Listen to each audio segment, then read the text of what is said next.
the Delphic Podcast's review of Campbells, The Hero with 1,000 Faces and the Hero's Journey, Season 8, Episode 3. Creation myths often speak of a first created being that is androgynous, e.g., Adam, Eros, hermaphrodite, Awana Willona, Pueblo, divinity, Tiresias, Tai Yuan, etc. The genders of male and female are construed as opposites, and this in turn demands a dialectical form of description, argumentation, because, when apprehended as opposites, it appears as if one opposition term is the negation of the other. Campbell contrasts the Buddhist position related to peace in the world with the world redeemer of Christianity, namely Jesus. And he also notes that Christianity is associated with a partisanship in which the laws of de civitate Dei appear to apply to a chosen group of people, and this has the military consequence that holy wars are permitted against all the non-chosen barbarians. He supports his argumentation by noting that Christian nation-states have a history of colonial barbarity and internecine strife, page 134. Marching under the flag of the cross, Campbell argues, is not, however, in accordance with the democratic symbol of the cross, which is perhaps connected to the wider theme that all men are brothers. Campbell proclaims in the context of this discussion that it is to the Eastern religions we must turn for an account of the experience of the transcendental everlasting. Those who know not only that the everlasting lives within them, but that they, and all things, really are the everlasting, dwell in the groves of the wish-fulfilling trees, drink the brew of immortality, and listen everywhere to the unheard music of eternal concord. These are the immortals. The Taoist landscape paintings of China and Japan depict supremely the heavenliness of this terrestrial state, page 142. Given that the transcendental quality of being is in a sense beyond thought and beyond speech, it is difficult to contest the picture we have been provided with above.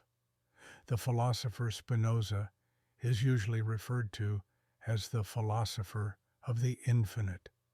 Much of his work has a hylomorphic character, but he refers not to the infinity of forms, but rather to the infinity of modes of God or substance. God or substance, for Spinoza, is only accessible by human forms of suche, via the modes of thought and extension, two modes of a possible infinite number of modes. The mode of thought, for Spinoza, is primarily composed of the idea of the object of the body, which is also part of the mode of extension, which in its turn is part of the idea of suche. On this theme, Spinoza claims in his work Spinoza's Ethics, in a section entitled Nature and Origin of the Mind, the idea which constitutes the formal being of the human mind is the idea of the body, which is composed of many individuals, each composed of many parts. Therefore, the idea of the human body is composed of the many ideas of the component parts. Translated Boyle, A. London, Aldine Press, 1910, page 53.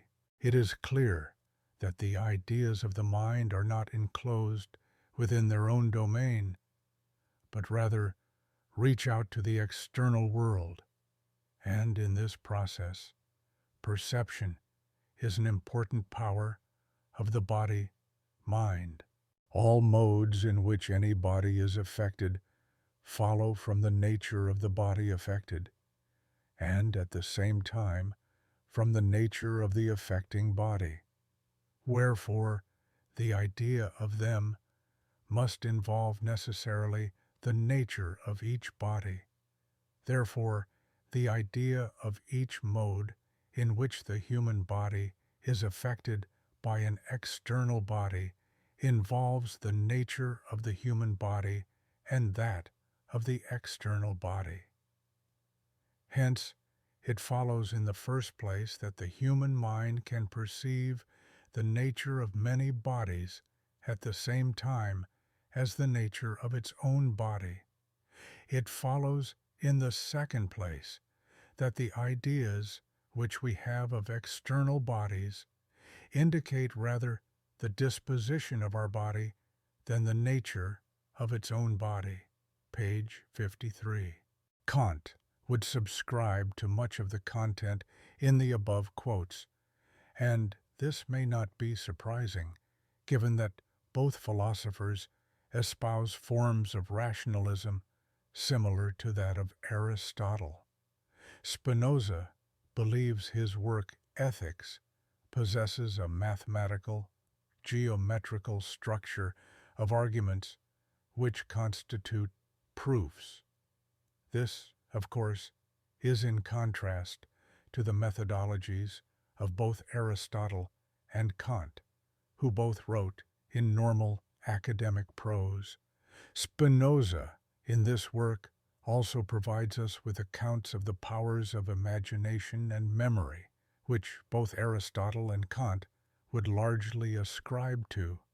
Imagination, Spinoza argues, again, to retain the usual phraseology, the modification of the human body, the ideas of which represent to us external bodies, as if they were present, we shall call the images of things, although they do not recall the figures of things. And when the mind regards bodies in this manner, we say, it imagines them.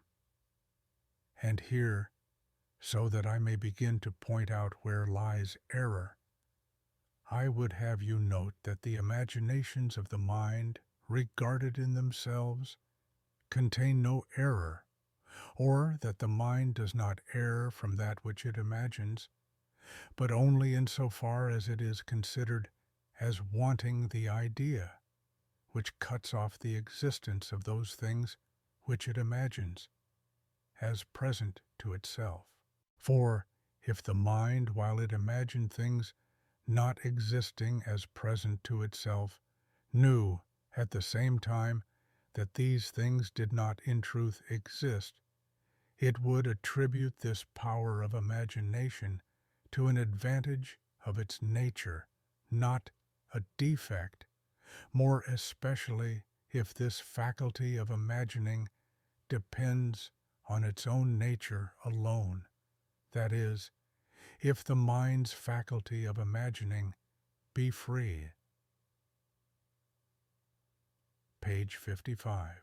Spinoza characterizes memory in the following terms. If the human body has once been affected at the same time by two or more bodies, when the mind remembers any one of them, it will straightway remember the others, for it is nothing else than a certain concatenation of ideas invoking the nature of things which are outside the human body, and this takes place in the mind according to the order and concatenation of the modifications of the human body. Pages 55, 56. Spinoza then adds the following remark: the mind and the body are one and the same individual. This is an important claim given the historical Cartesian penchant for opposing thought and extension as two different substances, a position modern science largely accepted and adopted in relation to giving an account of Suchet. Cartesian dialectical reflection is also involved in the conflict of religions, where the central idea appears to be that your God is not my God, not the real God. Indeed, for Spinoza's understanding, real oppositions, such as male and female, require adequate ideas for both forms of human psyche, which we perceive clearly and distinctly in relation to their logos. Spinoza elaborates upon this theme in the following manner. I say expressly that the mind has no adequate, but only confused knowledge of itself, of its body, and of external bodies, when it perceives a thing in the common order of nature.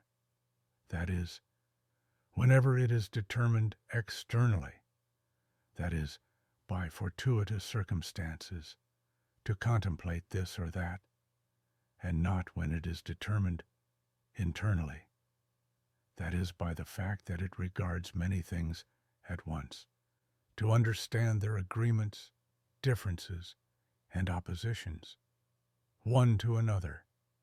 For whenever it is disposed in this or any other way from within, then it regards things clearly and distinctly. Page 62. The philosophical conception of science, embraced by both Aristotle and Kant, includes that of theory, which regards many things at once in relation to their agreements, differences, and oppositions. Philosophical science, in other words, provides us with adequate ideas of the genre and species of Suchet, to take one example from one domain of science. Insofar as Suchet is concerned, Spinoza argues that our idea of this is very inadequate. We have only a very inadequate knowledge of the duration of our body. The duration of our body does not depend on its essence, nor even on the absolute nature of God, but it is determined for existing and acting in a certain determined ratio by other causes, and these by others, and so on to infinity. Therefore, the duration of our body depends on the common order of nature and the disposition of things. But there is in God an adequate knowledge of the reason why things are disposed in any particular way, insofar as he has ideas of all things, and not insofar as he has only knowledge of the human body. Wherefore, the knowledge of the duration of our body is very inadequate in God, insofar as he is considered as constituting only the nature of the human mind. That is, this knowledge is very inadequate in our mind. Pages 62 to 63. This, of course, is an issue touched upon by the Kantian notion of nominal reality, which includes not only the inadequate idea we have of the external world, but also the inadequate idea we have of our bodies as well. Kant, of course, believes that we can have an adequate idea of the freedom of our mental powers to influence our wills and our actions.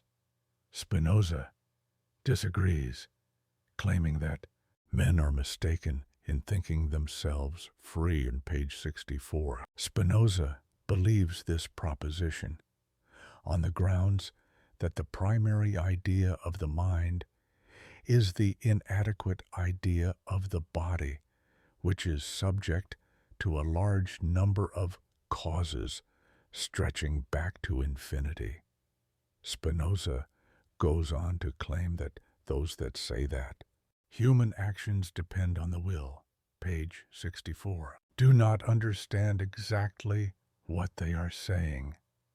The question to raise in the context of this discussion is, given the fact that God constitutes our mind, and our minds, therefore, possess a divine element or divine ideas, does this mean that freedom, if it exists, is God-given or not?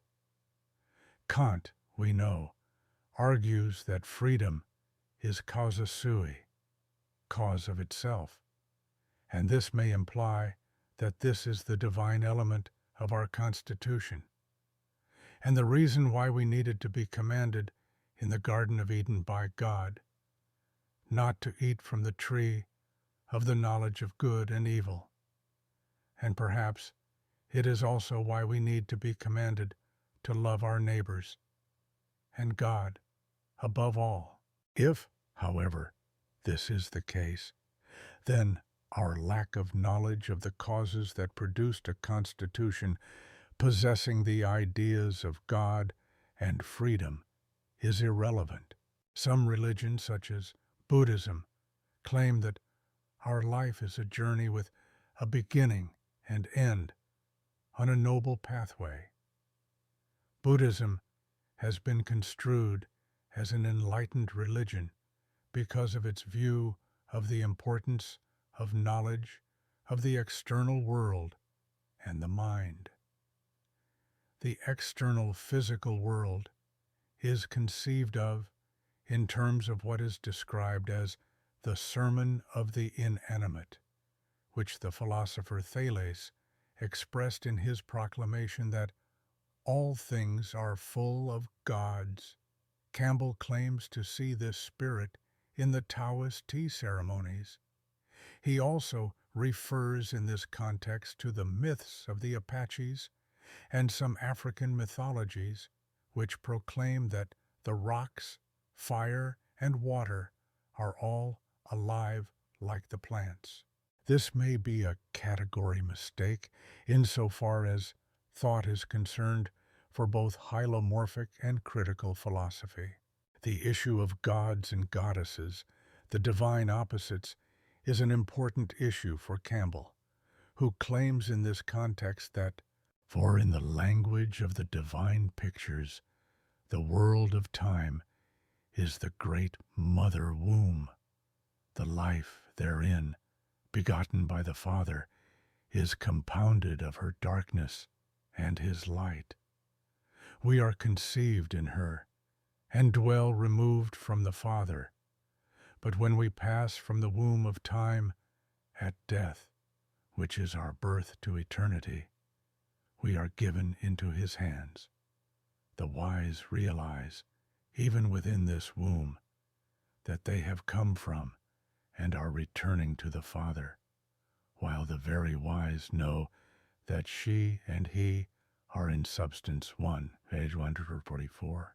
Campbell continues, the union of the two is productive of the world, in which all things are at once temporal and eternal, created in the image of this self-knowing male, female God.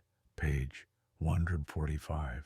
We are created in the image of God, and this theme of the opposites occupies Campbell's attention at the level of the opposites of the male thunderbolt symbol and the female symbol of the bell, which provides us with the melancholic sound of eternity. The bell summons us to take the noble path to the end, with the understanding that upon reaching the end, we know it to be the beginning. Opposites become one, including those most puzzling opposites of good and evil. It is at this point that Campbell cites from the Upanishads, whose claim is that when the hero takes the noble path to Brahman, all opposites unite, including good and evil, into one God, one substance.